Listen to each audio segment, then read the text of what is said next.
Good morning, everyone. We're going to go ahead and get started. We appreciate you guys joining this morning. Another monthly call. We're glad that everyone is doing well. Business is running well. You guys have been driving safe, taking care of your business, and being able to return home to your families each and every week. It's always a good thing. Never want to take that for granted. Many people don't always go home, especially every day, but going across country and doing different runs every week, it's important to be thankful for you guys being able to be vigilant and doing what you're supposed to, and being rewarded for that, even outside of the monetary benefits of life and of this job, but also just being thankful. So we appreciate that. And obviously, we know the summertime is officially here, and there's always interesting challenges in the summer. People are out traveling. People are not as patient. People are not as calm and collective. And we're going to talk about some of those items and how to handle situations that may arise while you're out on the road, when you're stopped, stuff like that. So again, we thank you for joining, and we'll turn it over to David. Everybody, I'm going to be talking to you about safety and safety in terms of violence, primarily. In the military, we're taught what's called situational awareness. That is that your antenna is out all the time. You're looking around you, you're paying attention to what's going on, you're listening to sounds. And in terms of the military, there's always somebody watching behind you. You may see that on TV or whatever, saying, watch your six. Your six is the number 6 on the clock. It's what's behind you. So paying attention to your 6 is an issue.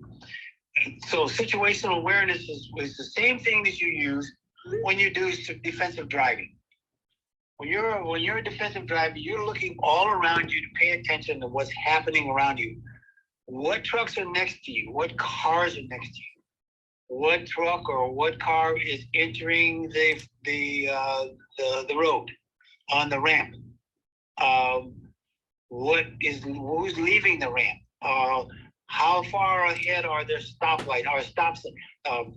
Your brake lights going on? Is it a ways away or is it close? Can you see past the truck that's in front of you? Those are all things that you need for defensive driving, and paying attention to all of those things, which is why many times we talked about distractions, little things that can take your mind off of what you're doing. You're not really paying attention totally. Okay. And in terms of other drivers, particularly cars, there was a whole gang in Louisiana, New Orleans, Louisiana, that has been convicted of scams. There's a whole network that they had set up. They had 10 or 12 people that would do what's called a swoop and squat. One car would pull in front of you. Another car would pull in front of that car, and that car would brake. So the car that was in front of you would also brake. And truck drivers were hitting that car, the second car, and causing injuries. Now, usually there would be 4 or 5 people in that vehicle, and even though it may not be a serious accident in terms of material bump, they have doctors and lawyers and people that are part of this network that got charged, that charged the insurance companies, and there were millions of dollars extorted from companies because of this. And they finally caught the gang, I guess, like 2.5 years ago. And some of the people are finally being convicted of it. They're getting 10, 12 years in prison for doing it. But the idea that this kind of a gang exists is something you need to keep in mind. When someone pulls in front of you, you need to drop off and give them that space, not be tight on them, because they could be exactly that with this swoop and squat. They may be doing fine, you may be doing fine, and someone pulls in front of them that is part of the gang, You're part of the situation, and they will brake, causing the one in front of you to brake, and now you've done some damage. So you got to give following distance. You need that just to be safe from having a rear end accident, because rear end accidents, according to the law, are always your fault. There's no way to escape that. Now, if you have cameras and you can prove that they brake checked you, that's one thing. But you're supposed to be able to have enough space in there so that even if they do brake check you, or even if they, unless they just like pull right in and do it, you have time to get out of the way to avoid what's going on. So these are the kinds of scams that go on. You need to be aware of that. Violence in the workplace. You've known about the incident in Indianapolis with FedEx property. You've seen it in the news, Walmart, grocery stores, all kinds of places where there have been incidences of violence. Always know when you go into a place how to get out of it, what the exit is. Always know that you keep your family and yourself close. Pay attention to what's going on. If you see someone running, run. Don't hang around. This goes too for when you're in a car. If someone comes up alongside of you, back away from them. If you need to pull off the freeway, pull off. Stay away from them.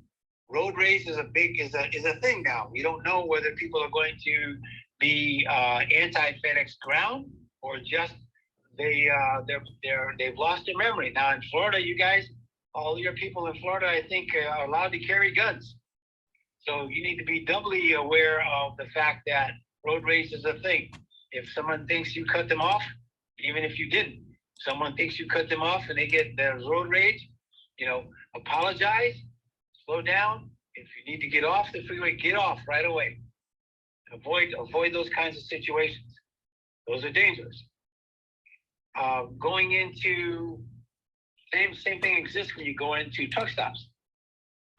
Spend as little time as possible in a truck stop. For one thing, that is a place where, in quotes, accidents happen. I've had several incidences where people have accused my drivers of hitting their mirrors or running into their trucks.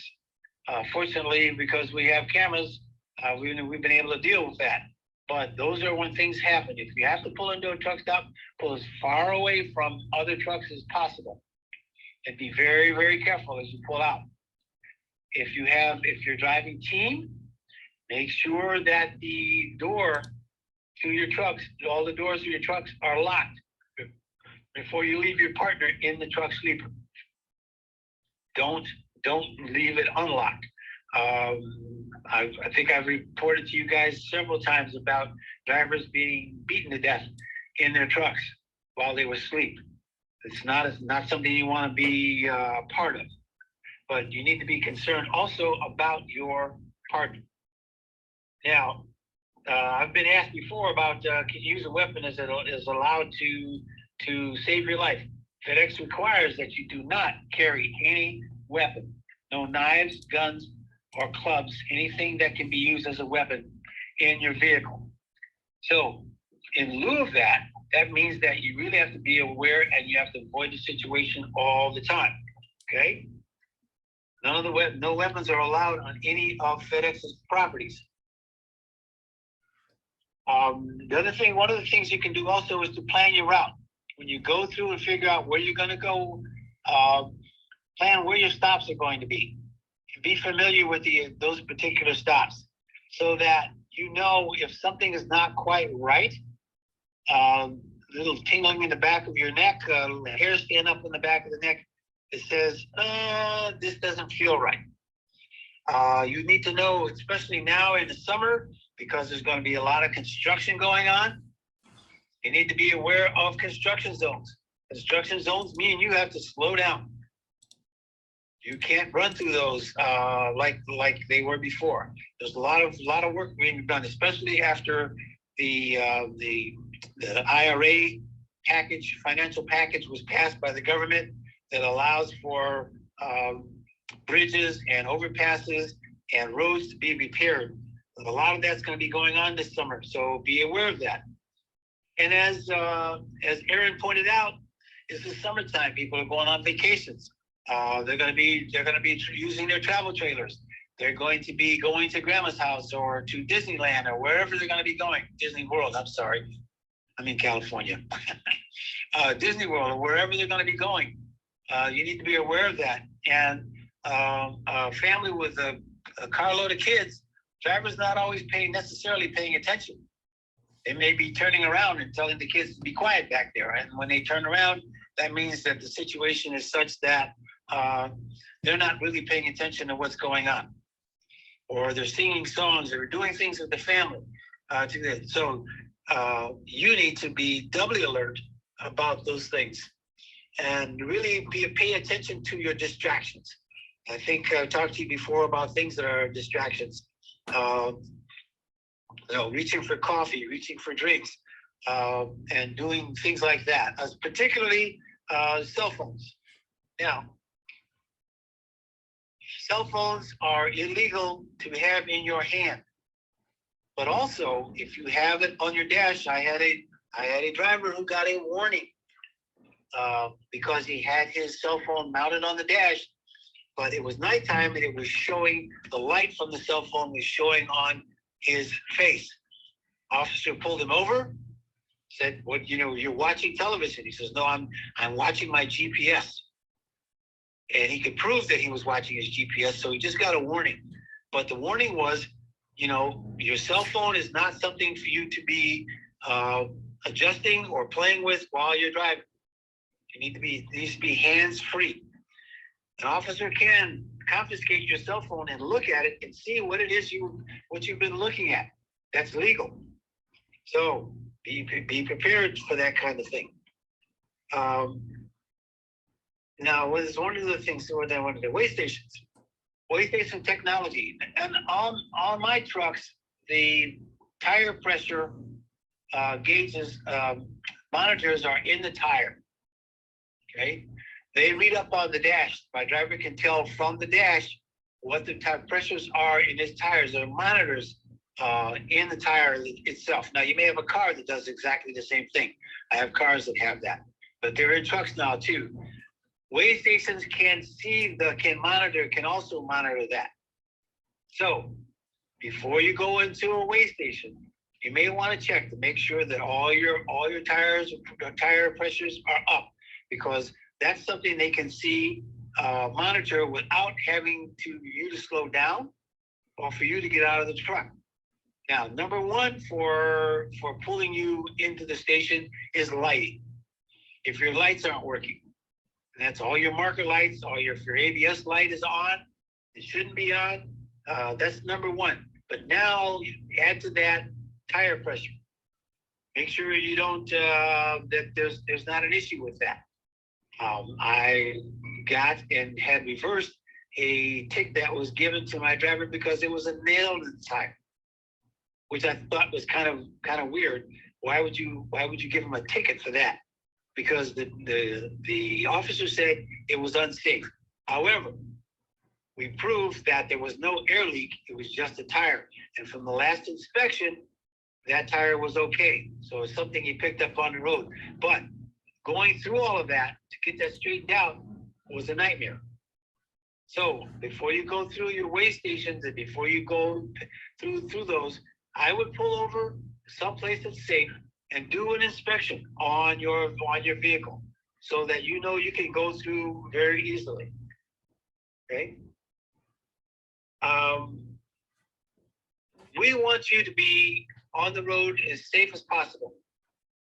When you leave the house, you leave your family, they expect you to come home. They expect you to be okay while you're out there. So you need to be thinking about that when you do whatever your maneuvers you're making or whatever you're doing, and paying attention to what the environment, that's what you need to do. You need to be thinking about, what is the situation around me? Do I know what truck is next to me? Do I know what car is coming next to me? Do I know what's coming down the ramp or off the ramp? Is this car that's in front of me, have I left enough space between me and the vehicle that just pulled on, so that they can't stop suddenly and have me cause an accident. So situational awareness applies to almost all aspects of your driving. Are there any questions? No. All right, Willem or Mike, you guys want to go over your FedEx updates or anything you want to cover? Oh, yes. Yes, sir. Go ahead, Will. No, go ahead, Mike. All right. One of the big emphasis that we're going to be stressing over the next couple of months is how we're presenting ourselves as professional drivers. This includes your trip planning, making sure you get to the yard in time to do a full pre-trip on your truck. You get inside the yard, you got enough time, you're not running late, last minute, doing things around the house that you have enough time to pre-trip your truck. If there's your trailer, if there's a problem, you have lights out, take it to the shop. If it's going to be more than 5 minutes, call line haul. Let them know, hey, I'm in the shop, we're getting this looked at. I'll let you know if it's going to be any kind of delay. Be a professional. Leave yourself plenty of time to do this on your runs. Even if they're releasing trailers late out of the doors, for those of you guys that have the regular morning runs and all that type of stuff, take the time, do a full proper pre-trip. Don't get caught down there at the weigh station. We just had a discussion about the new weigh station going in, the new meters going in, the weigh as you go, going into Wildwood and the rest of the Florida scales. There's going to be an additional 5 cameras looking at your truck, your tire pressures, your tire temperatures, your brake temperatures, anything that's going on, your height, your lights. It's got a picture of your DOT number. Even if the scale bypasses you, it's recording all of that information. The next state, you go up into Georgia, you go up into South Carolina, go over to Louisiana, Alabama, all that is shared among all of these places. So take the time, plan your trip, get there to the yard early, get enough time to do your pre-trip on your truck, get lights fixed, get tires fixed, whatever needs to be done, notify line haul if there's any issues. Okay? Get going down the road, make sure that you're checking what traffic is doing, what your alternate routes. That's your trip planning, being aware of your GPS, what accidents are on the road, everything like that. Okay? We're going to be talking more and more about that over the next couple of months. Look forward to it all, and there's going to be a really nice PDF Xenia should be sending out if she hasn't already, about what goes on from the inside perspective from the weigh stations. Willem, it's all yours. All right. How you doing, guys? Make it real quick. First, if you have any trailers that had swing doors, do not take them out from the building. Just let the switcher take them out. It could be dangerous if you do that. A box can fall out. Doesn't have a seal, so don't even try it. Just call line haul. Tell them to get a switcher to do that. Another thing, do not back up on do not put trailers on spots. That's gonna be one of the major things that could cause problems. Also for Orlando and FedEx updates for Orlando and Ocala. Be sure to wear proper clothes and shoes. Don't be wearing sandals, um, uh, Crocs, and please, all drivers can put the best on. They're really tracking on it. Another thing, someone touch. It's been raining here lately a lot. So be careful on that. Distance and slow down. And that should be it. All right. Well, we appreciate it. Thank you guys. Be safe out there, and we'll talk next month. All Thank right. you.